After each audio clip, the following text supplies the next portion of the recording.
छत्तीसगढ़ सरकार प्रदेश की प्रगति के लिए अग्रसर है। इसका प्रमाण देते हुए मुख्यमंत्री श्री भूपेश बघेल ने उद्योगपतियों से बस्तर में स्टील सहित खाद्य और लघु वनोपज प्रसंस्करण उद्योगों में निवेश करने का आह्वान किया। मुख्यमंत्री ने कहा कि स्टील सेक्टर में उद्योगों के लिए रॉ मटेरियल की कमी नहीं होने दी जाएगी।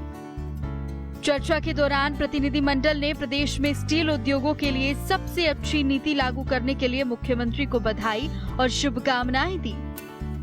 इस नीति से नए निवेश आकर्षित करने में मदद मिलेगी और राज्य सरकार द्वारा स्टील उद्योगों में प्रतिस्पर्धा में टिके रहने के लिए ऊर्जा प्रभारी में दी गई छूट से इस सेक्टर के लगभग 85% उद्योगों को सुरक्षा मिली है।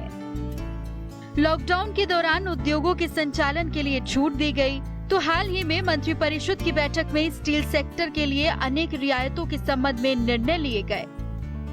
छत्तीसगढ़ राज्य की औद्योगिक नीति 2019 और 24 के अंतर्गत इस्पात क्षेत्र के मेगा अल्ट्रा मेगा प्रोजेक्ट में निवेश के लिए विशेष निवेश प्रोत्साहन पैकेज देने का निर्णय लिया गया।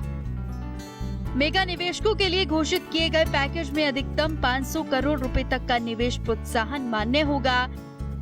प्रस्तावित इकाइयों के लिए 31 अक्टूबर 2024 को और उसके पूर्व व्यावसायिक उत्पादन प्रारंभ करना जरूरी होगा। 100 करोड़ रुपए का स्थायी पूंजी निवेश मद से निवेश कर व्यावसायिक उत्पादन आरंभ करने वाली नवीन इकाइयों को आर्थिक निवेश प्रोत्साहन तभी प्राप्त होगा। स्पंज आयरन और स्टील सेक्टर के उद्योगों के लिए विशेष पैकेज की घोषणा की गई है। क्षेत्रवार छूट 60% से लेकर 150% तक तय होगी। स्टील उद्योगों के साथ साथ बस्तर की स्थानीय कृषि और लघु वनोपज प्रसंस्करण उद्योगों में भी निवेश का सुझाव देते हुए मुख्यमंत्री ने कहा कि बड़ी संख्या में स्थानीय लोगों को रोजगार मिलेगा। उद्योगों के लिए जिस ट्रेड में कुशल लोगों की आवश्यकता होगी, उस ट्रेड में स्थानीय युवाओं को प्रशिक्षण देने की व्यवस्था भी की जाएगी।